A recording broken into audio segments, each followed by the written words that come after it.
రీసెంట్గా పవన్ కళ్యాణ్ గారు పహల్గామ్లో మధుసూదన్ రావు గారు చనిపోయారు కదా. పవన్ కళ్యాణ్ గారు డైరెక్ట్గా 50 లక్షల దాకా ఇవ్వడం చూసాం. ఎలా అనిపిస్తుందండి? మంచిగా అనిపిస్తుంది. 50 లక్షలు అంటే మంచిగానే అనిపిస్తుంది.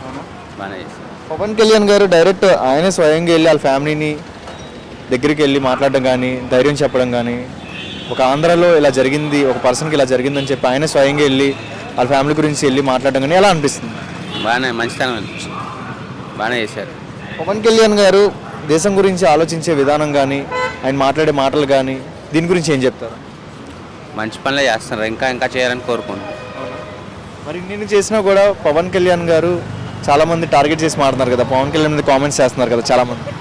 అవన్నీ ఇక పార్టీలో ఉంటాయి ఇక అవి కామనే. పవన్ కళ్యాణ్ గారి పరిపాలన ఎలా ఉంది?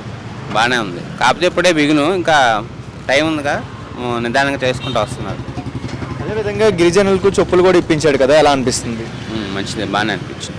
గతంలో ఎవరైనా సరే ఇలా లీడర్లో ఉన్న పొజిషన్లో ఎవరైనా సరే గిరిజన ప్రాంతంకి వెళ్ళి చూడడం కానీ, వాళ్ళకు ఏమైనా ప్రాబ్లమ్స్ ఉన్నా వినడం కానీ ఎవరైనా చూసారా?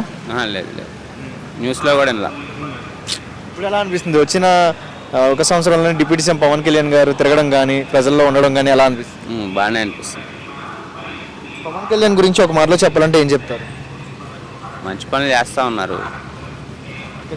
ఇంకా చేయాలి. టైం పట్టిద్ది ఇంకా.